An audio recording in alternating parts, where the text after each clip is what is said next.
Welcome to the International Schools Podcast. I'm your host, Dan Taylor, and on the podcast we discuss all aspects of technology and life in international schools, with new episodes live every 2 weeks. We focus on people currently working in international schools, and we talk about life in their current country, and then we dive into some specific topics. The podcast is sponsored by Apps Events. We're a Google for Education partner and made up of former educators, all experts in helping schools integrate Google into their schools and classrooms. All training is customized for every school to make sure it has lasting impact. We're also experts on online virtual Google training, and we can deliver all our certification bootcamps and training completely online to schools. We have teams in Europe and the Middle East, Asia and the US, and we can help you wherever you are. Check it out over at appsevents.com. We're also delighted to say we're now an ISTE partner, and we're delivering the ISTE Certified Educator worldwide with our subsidiary AE Learning. ISTE certification is a pedagogy-focused, vendor-neutral, professional certification aimed at educators wishing to transform their EdTech practice. We run 2-day certification bootcamps, which are amazing fun, great networking, and will give you a huge boost both to your career and for your school.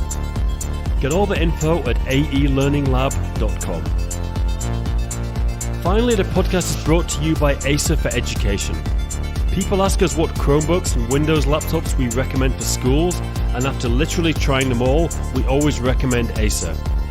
If you'd like to get more information, please just leave your email at gg.gg/Acer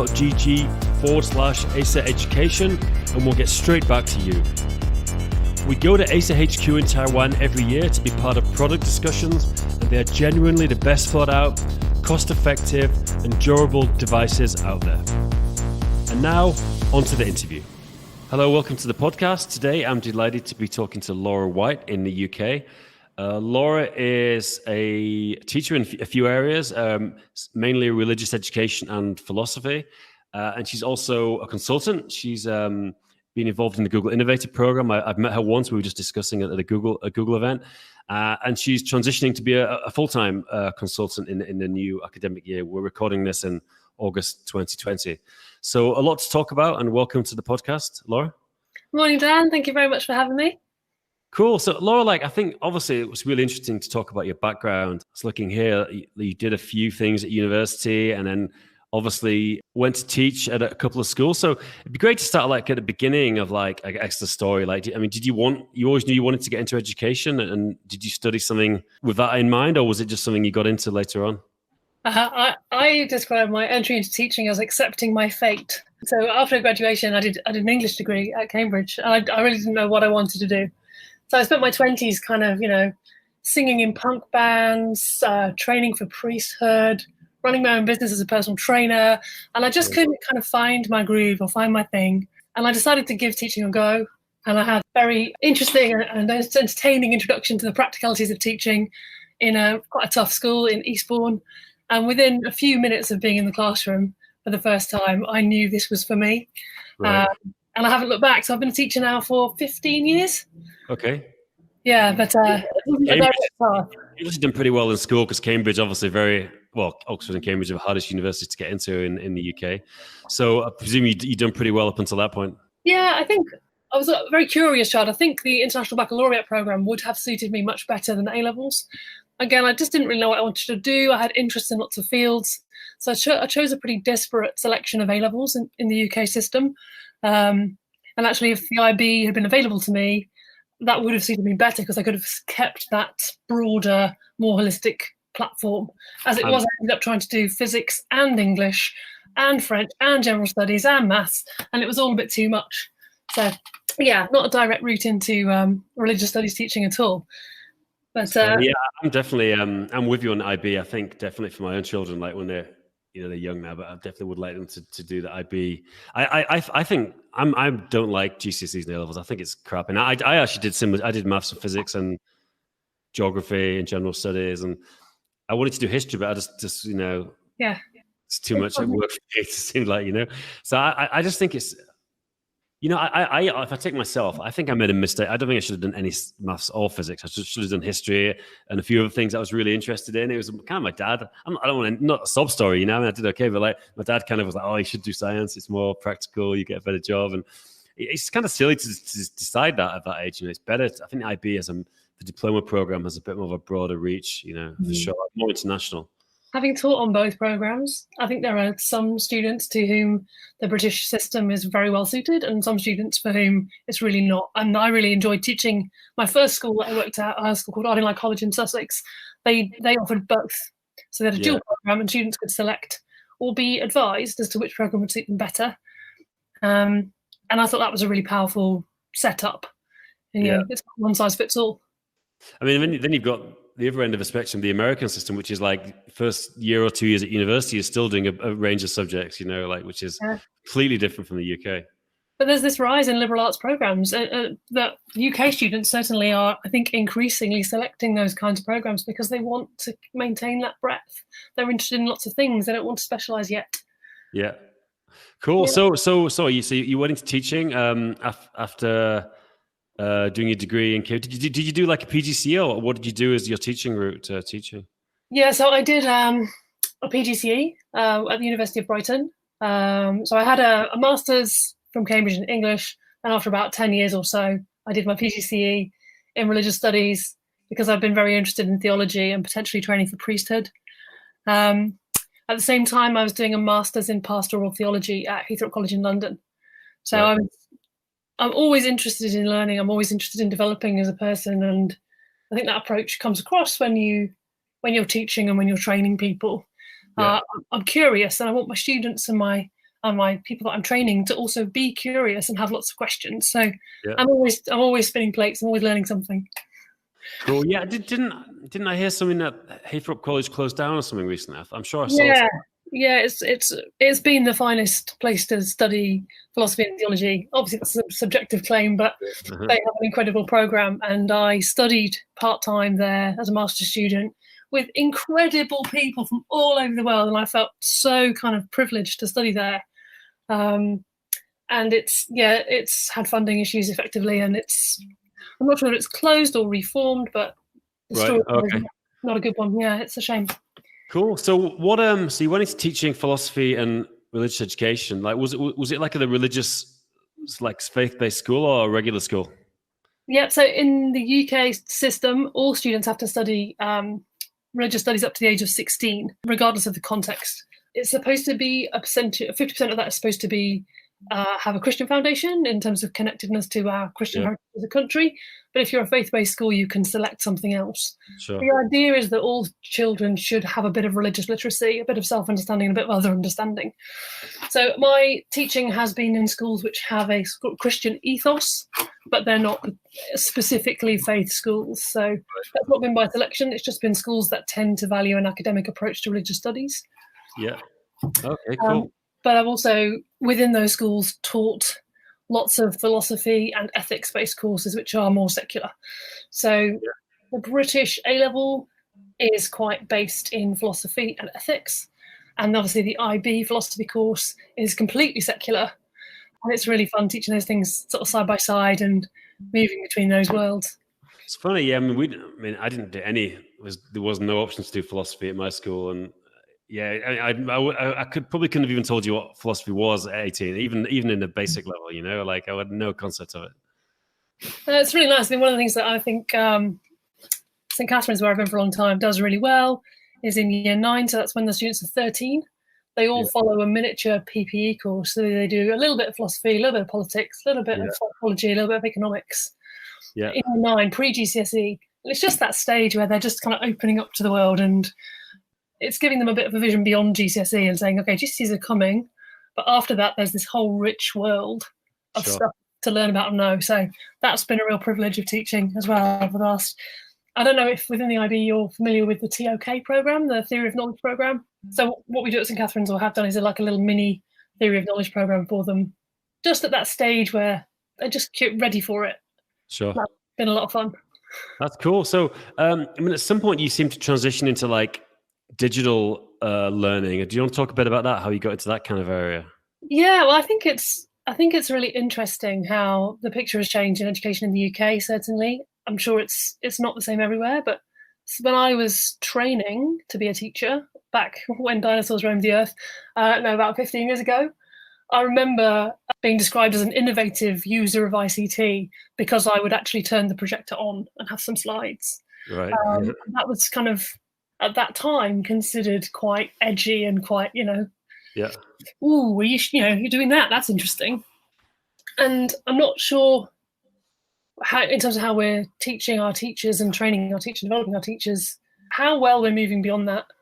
Right. So for me, it's always been about what serves the pedagogy, what serves my students. Why would I insist on my students manually handwriting notes while I'm talking when we know that they're going to learn better if they can listen, talk, do complete dialogue tasks with each other, answer questions and respond, and I can give them a notes pack at the end.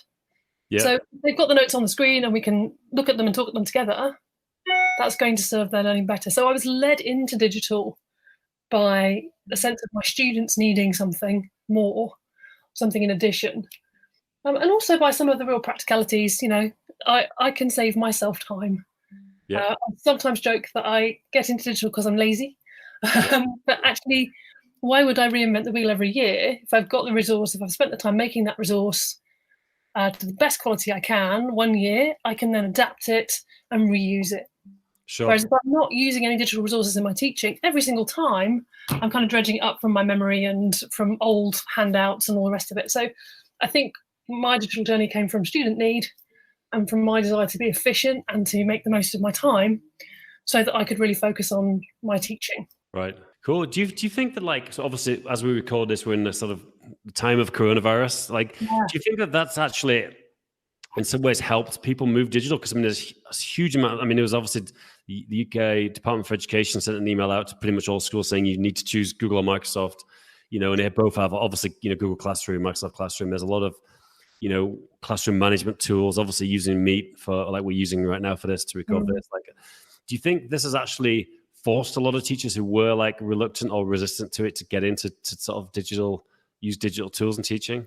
I think there's a really well-known metaphor of the pencil, isn't there, for adopters in technology? You've got your sharp tip, your people who are out in front and they're risking everything and the tip sometimes breaks and doesn't work. And you've got your main body of your pencil and they're the people who are kind of following along behind the tip, sort of getting on board. And then you've got your rubber on the end or your eraser if you're American, the people who are really adverse to technology and they just want to turn it around and rub it all out and go back to the way things were. And I think that metaphor of the pencil is helpful because even though we've now everyone's moved without exception.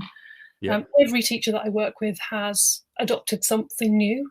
Everyone's kind of got on board. We've still got a pencil, we've still got a range of perspectives. And it's really important when we're training teachers not to assume that everyone is now a digital evangelist. What I do think is interesting is often the teachers who were early adopters. I think sometimes there's a misunderstanding that goes with age. I don't think it does at all. I think it goes with more about your pedagogy, because I think sometimes your longest serving teachers are the people who are quickest to see the benefit for teaching and see the benefit for students and therefore to adopt it. But people who have been converted through this time are now some of the loudest evangelists. I can think of teachers who, I've been working on this project in one school for 5 years, and teachers who really had philosophical reservations to engaging with digital learning. They had concerns about student privacy or data. It wasn't that they didn't want to do it, they thought it wasn't the right thing to do. Sure. Well, although, I agree, but some teachers do use that as an excuse as well. That I'm sure it's a minority, but some people definitely, they will come up with any excuse not to have to do this. And I think, and that's a minority. I think some do have the concerns you said, legitimately. The majority do, but I've definitely found some teachers, especially in England, most of the places that are just so resistant to it. They just don't want to use technology. Yeah, and it's important that we recognise we're not suddenly in a magical wonderland where everybody's on board. People still have reservations, people still have hesitations, people still need training and support to make the right choices. I'm not really a massive fan of the SAMR model.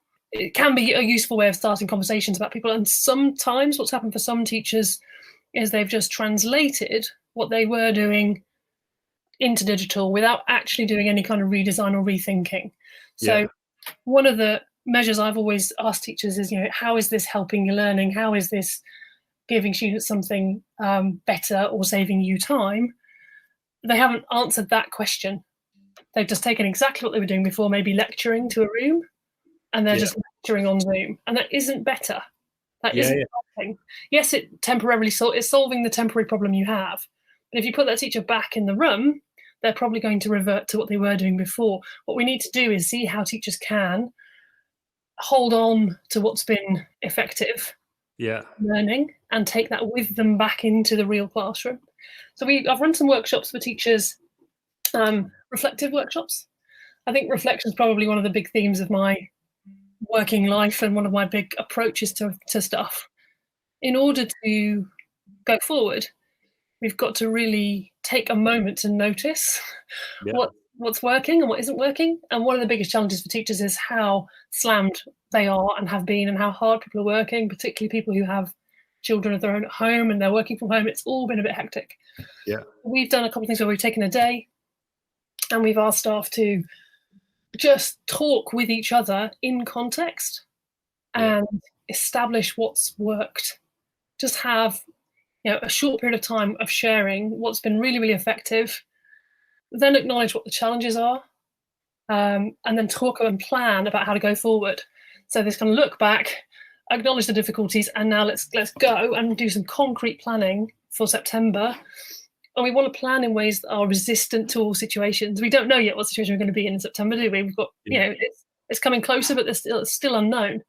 So we need to be planning that protects learning in all eventualities. How can we plan learning which will be the learning itself will be resilient to circumstances? And that's quite a head shift. It takes some time. And if you don't do the preliminary work of what's gone well and what the challenge is, it's easy for that just to be hot air. So some of the training I've done over the last couple of months, I think I've had particularly good feedback from teachers, has been how much they've appreciated that moment to reflect, to say that it's been hard, and to think concretely about going forward.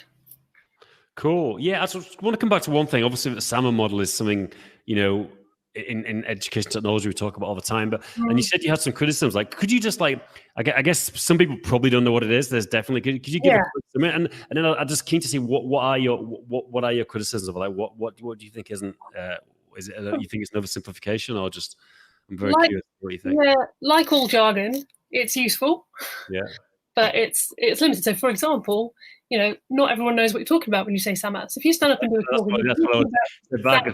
I get criticised in this podcast. You jump in too much, and then we missed out the basics. Yeah, exactly. And I appreciate that. It's a good thing to point out. Not everyone knows what that means, which is an initial problem. So SAMR, as I understand it, is a way of classifying digital transformation. It's when you're bringing technology into a classroom. The SAMR model suggests you can look at most of the things people might do and say it's either S, A, M, or R. It's either substitution, which is they would call a level 1. So you're taking something you're doing already and you're doing it exactly the same, but on tech. And then you've got augmentation. So that's level. And then the next, and there's a hierarchy. These are considered to be stages, developmental. And then you've got third level, which is modification, and fourth level, which is reimagination or some reinvention. So the suggestion is that if you're just substituting, it's not great. If you're augmenting, it's a bit better. If you're modifying, it's even better. And if you're reinventing, it's even better. So I like under the overarching principle, which is if you're going to invest the time in thinking about doing something differently, try and get the maximum benefit out of it. But I'm not sure that everything needs reinventing in order to be better. I'm sure that sometimes substitution isn't actually useful. So I just question the hierarchy, and I think it's not always necessary to reinvent everything. And for teachers who are under a time pressure, SAMR can seem like they're being criticised or what they're doing isn't good enough because it's only small steps. One of the things we've noticed definitely in schools is actually people need to take small steps. It needs to be manageable, and we need to break it down for them. I guess this goes back to the research part of my career, which we'll probably move on to in a minute, about what makes for effective learning and training. And certainly inspiration is important, and everyone needs to understand what the possibility is. That start with why is important. But if we don't make it practical and concrete and chunk it up, people won't do it. Yeah, that's true. That's true. So that's a brief summary of my sort of queries over summer. Something that I like a little bit better, if there's time for me to mention that, is probably TPAC. Yeah, of course. Where you've got these, and again, I'll just explain it briefly. Apologies to people who do know what this is. I don't mean to over-explain, but equally, if you don't, TPAC is a different way of approaching teaching with technology. And it says that teachers need 3 areas of knowledge to do this well. And why I like TPAC, so you've got your teacher knowledge, your sort of subject knowledge, your pedagogical knowledge in terms of how to be a good teacher. Sorry, your T is your technical knowledge, P is your pedagogical knowledge, and C is your content. Yeah. And without all 3 of those fields working, you're not going to be a great digital teacher. I like it because I think it references the side of professional knowledge. Lots of teachers have great experience, they have great understanding of pedagogy. And if we can layer the technology over the pedagogy and the content knowledge, then we can start to do something special. Definitely. Yeah. If anyone's interested in learning more about these 2 things, we're running the ISTE certification for educators, which we're running now. That covers in the early stages very heavily TPAC model as well. So and of course SAMA, so basically they have kind of the 2 foundations of it, which is definitely the ISTE educator is a good technology agnostic certification to get a good overview of a lot of this stuff. I think ISTE is really interesting, and I think it comes back around to what I was saying when I started teaching. Being an innovative user of technology was simply just having some. Yeah. And I think increasingly schools are looking for ways to talk about this stuff in a more informed way and to develop their teachers. And certainly I think the ISTE certification is something that's looking quite robust compared to some of the other offerings. Yeah, it's something I'm interested in finding out more about myself.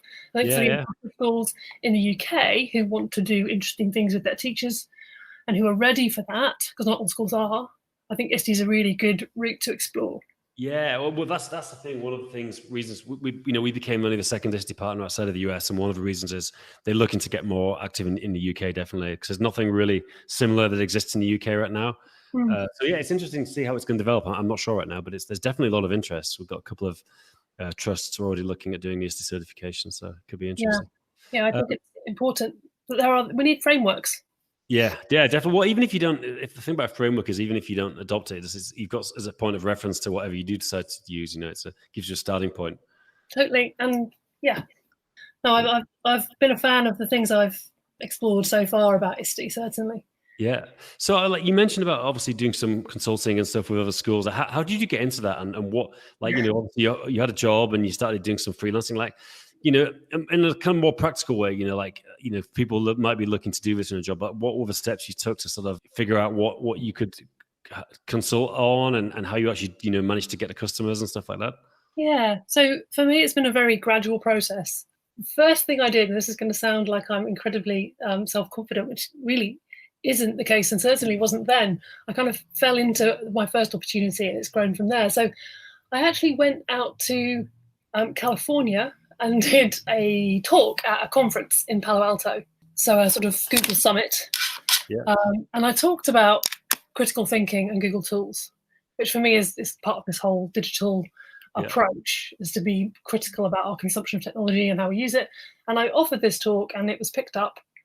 And I went out and I did it. And I was kind of surprised at myself for doing it. Now, that was a situation where you're not paid to talk. You get your summit attendance for speaking. So myself and my partner went out to California, and we actually did 2. We did one in Palo Alto, one in Orange County, and we had a nice little road trip between, and we made it a holiday. And it was a really great introduction to I think something teachers sometimes lose sight of if they're based in one school is context. Sure. And I tend to potentially underrate myself. I think we all do. It goes with the territory of being a teacher. You're always looking to improve, always self-critical. But to discover that people were interested in what I was saying and that I was saying something they hadn't potentially heard before or saying something in a way they hadn't heard before, made me realise it's about finding your voice, isn't it? It made me realise that actually I am bringing something interesting to this process. Sure. So from starting with some Google conferences, just as a kind of speaker, not keynoting or anything fancy, just doing some hands-on workshops in the US, did a couple in the UK, started to get asked to do sort of Google Innovator academies and that kind of process, and started building a PLN through Twitter. And then increasingly people would get in touch and say, we're in this situation as a school, could we have some advice? And I'd be like, yeah, that's fine. My school have been very, very supportive of me helping and doing kind of advisory voluntary things for local schools, but as long as they're not competitor schools. And they've been very supportive of me doing work for Google on the innovation academies. But it's come to a point where there's a sort of a moment. So I'm doing Ed.D at the moment, and that's quite demanding, more demanding than probably I'd anticipated. So in order to focus on that, it's reached a tipping point where I can pay the bills with training and consulting, and complete my research and move my work in the direction where I wanted to go. If I stayed any longer at my wonderful school, which I love, I wouldn't have been able to do those things. So I think it's the key part has been just growing it slowly. Yep. Not just launching out into the unknown and kind of expecting it magically to fall into place, being patient.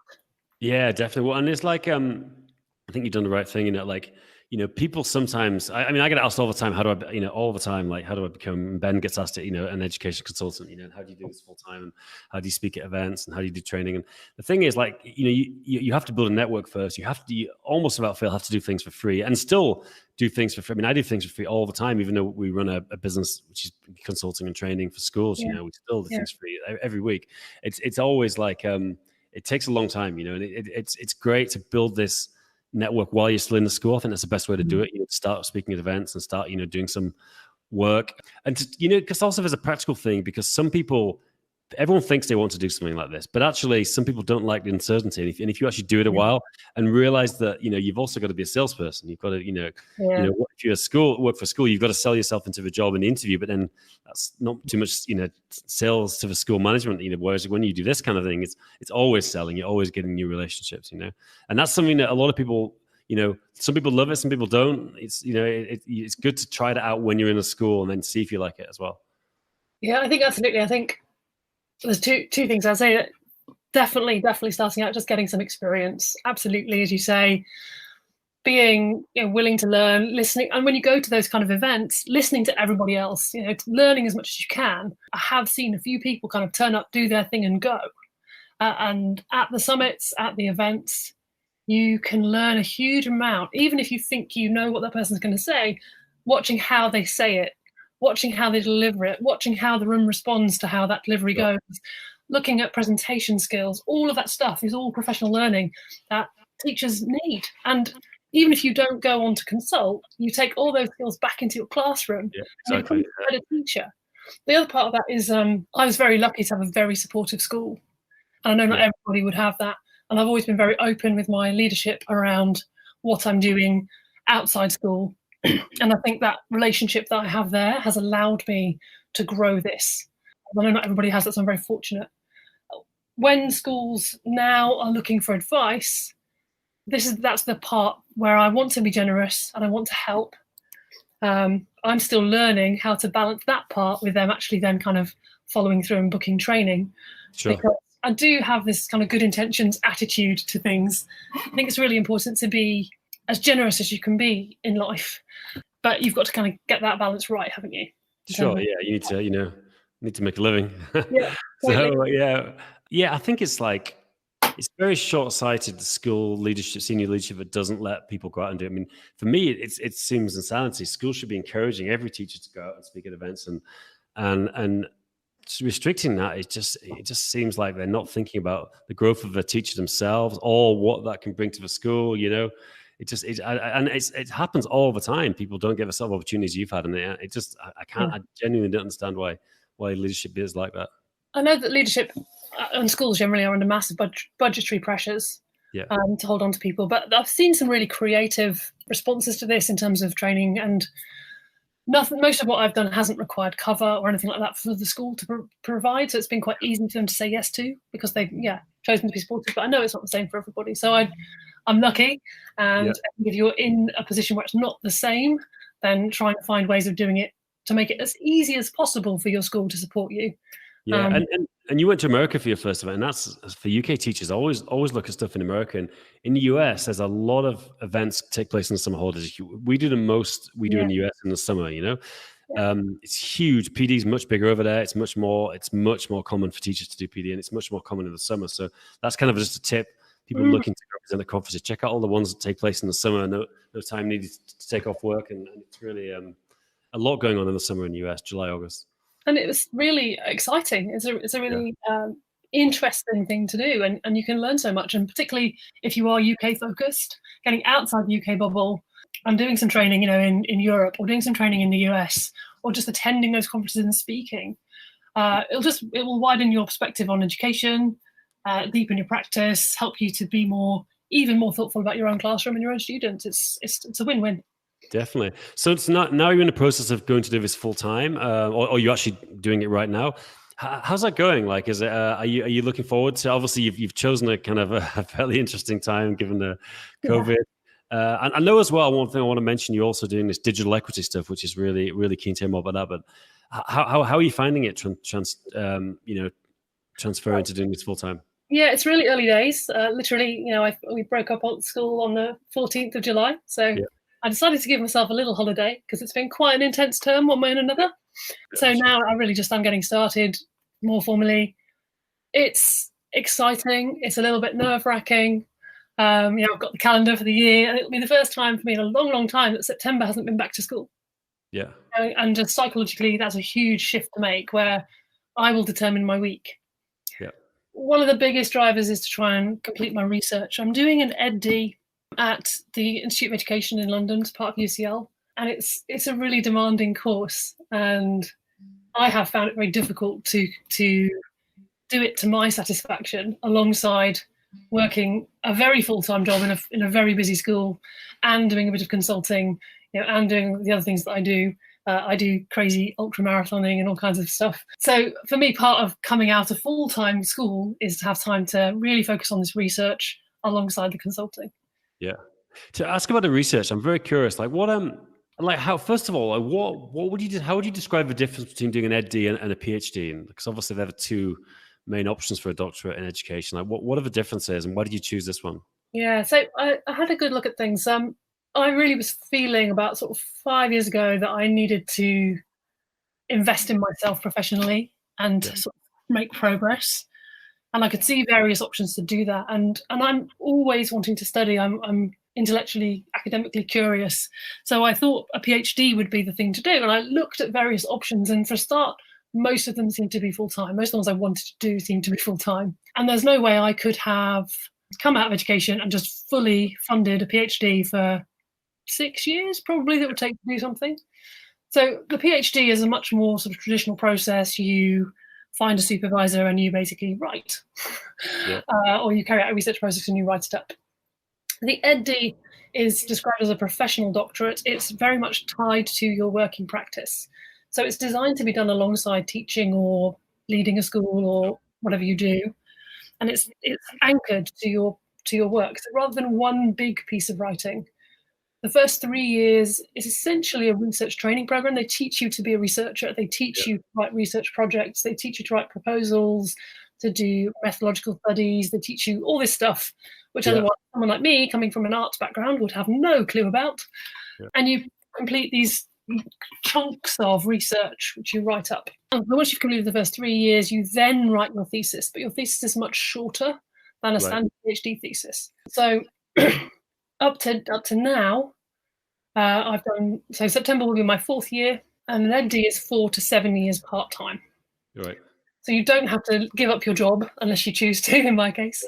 You should be able to manage it alongside teaching. I think part of why I struggled with it is that I had a number of roles at my previous school, and I was consulting. So it was just, I just need the headspace to do it well. Interested in, also I chose the Institute of Education in London. They are the global leader for education research. They have a huge program of teacher training there. And one of the aspects I want to look at is how we train and develop teachers. So being there makes sense.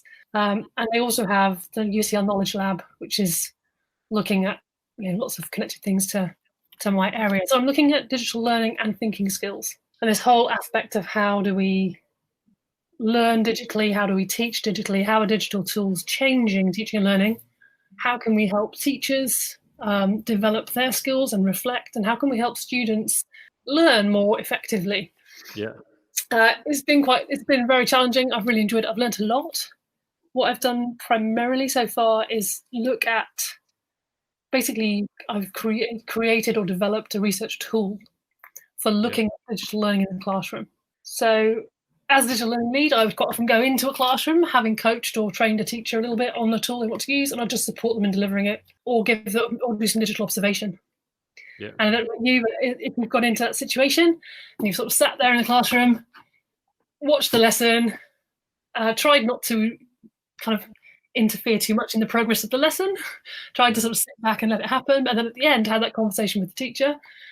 It's really interesting how that conversation goes. Yeah. You can say, how do you feel that was going? How do you feel the kids use their devices? How did that lesson go as planned? And the teacher can have a whole perspective, which can be very different to the perspective I might have had at the back of the room. Sure. So you can end up with this conversation that's quite airy-fairy, and actually the conversation can be much more useful if it can have some sort of tethered basis in the events of the lesson. Right.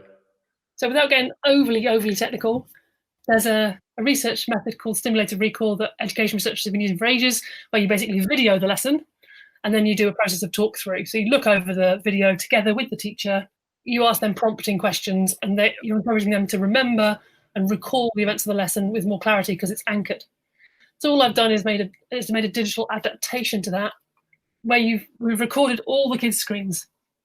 So the Cats is an iPad school, so they've all got iPads. So we used Apple Classroom, which, just if you're not familiar with it, all it does is kind of show you a thumbnail of the kids' screens during the lesson.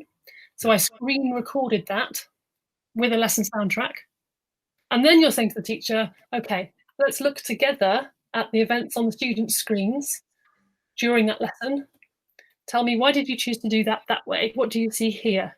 What do you think child X is doing at this moment? And you can have a much more useful, concrete conversation. Sometimes it's helping people to realise that their kids are really focused and really tuned in and really attentive.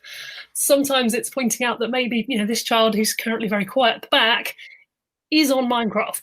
So it's not Big Brother at all. It's not assessing their competence as a teacher. It's framing within a reflective conversation what they're doing really well, letting them see. That's the key part. It's letting them see for themselves, and have their own informed reflection with a professional colleague on the content and the style of the lesson and how it's gone. It's been really, really interesting. I've done through 2 cycles of research so far with teachers, and we also done it with some students. That's been really nice too. Student just uses their own little screen and talks over the lesson in the same way. Cool. But every teacher I've done it with has gone, this is going to change how I teach. And every student I've done it with has gone, oh, that's interesting. I didn't realise I did this thing this way. So it can be a real confidence booster for some people. It can also just be that kind of little nudge that what we've encouraged them to do in training, or what we're sort of suggesting that they do, when they do it, it works. They can see it for themselves. Yeah. So digital observation is kind of what I'm focusing on mostly. We've also done a couple of little projects with sort of more general research in school. I don't know if that's interesting or... Sure, yeah. I'm actually just curious, like, just in terms of the practicality of doing the Ed.D, like, do you actually, do you have to go there periodically? Is there any kind of residence in the summer, or do you go there once a week or once a month? Like, how does it actually work? Or is it all online? Like, what's the structure of it? And is there like a cohort you all start at the same time? Yeah, so it depends where you do it. So for the Ed.D at UCL, in each year, there's progressively less and less contact time. So during year 1, we went up every Friday, and school released me every Friday to go up, and then it becomes every, once a month, and then it's, once a half term. And you have these day contacts, which are face-to-face. There is an online cohort. You can do it all online and by distance too. It's very flexible. There's a cohort of people who all start together, but actually, because people take different options as it progresses, it sort of shakes down. So you end up with people in your network who are in year 4 or in year 2. Right. But the cohort's a very strong part of it. And since COVID in February, it's been really noticeable how that's changed, because we haven't had some of the face-to-face contacts we would normally have. Sure. And it took UCL a little while to kind of scramble their online provision and provide some online options instead.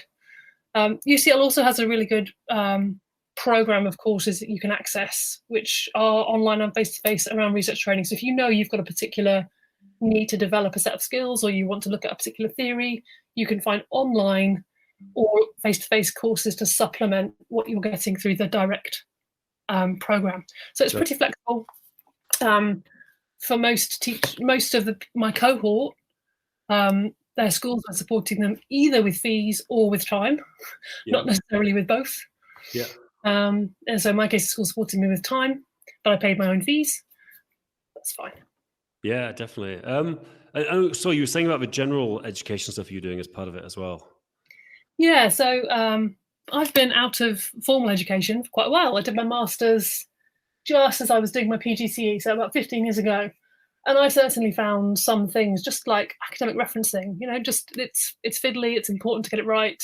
So I went and I chose to do an extra module on that. There are reading groups on particular educational theories, or like critical realism, or all kinds of different things. So you can put together your own program.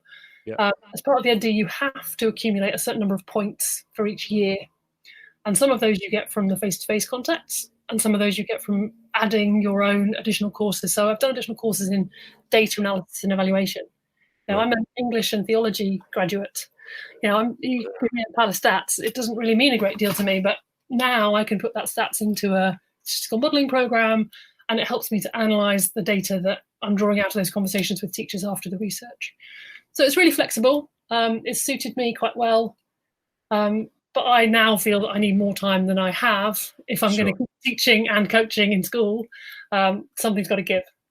Sure. Look, I think obviously we're getting up to time. It's been super interesting. I think the final thing about digital equity, a bit about you. We will talk a little bit about, because you mentioned that's something you've been interested in and working with schools on. Do you want to say a bit about what you've done in that area?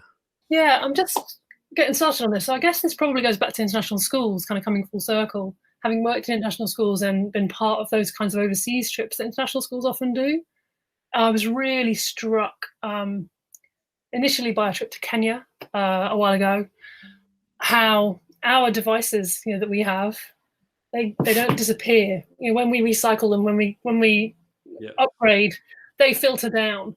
And so back in Kenya 13, 14 years ago, probably, newly qualified teacher, I was astonished to see the number of mobile phones in the street, and things like M-Pesa and the mobile banking that they've got there. They've entirely just skipped the landline phase and gone straight to mobile. And it really strikes me that there is a massive opportunity for education to mobilize itself to the point of need without, so there's massive projects going on. There's a huge program with Unicef right now and a number of other ones, where people are trying to make education accessible through mobile devices. So I remember sitting in a pavement cafe in Bethlehem on the Wi-Fi, sending a message home and watching the kids come down the street and slowly right down as they walk past the cafe, hook into the free Wi-Fi, walk very, very slowly past the front of the cafe. The cafe owner would come out and chase them away, and they'd leg it. And 10 minutes later, they'd be back again. And they're obviously these kids are improvising and innovating to get access to the things that they want. So why can't that be education? So I don't have a huge amount of experience in this area, but it's definitely where I want to go. And I'm hopeful that my research and consulting will help me to move in that direction. I'm looking to work on those kind of big projects. Unicef has huge recruitment. So I'm trying to position myself to get access to one of their programs or work with them. They use educational consultants as an educational consultants roster in Europe, based out of Geneva.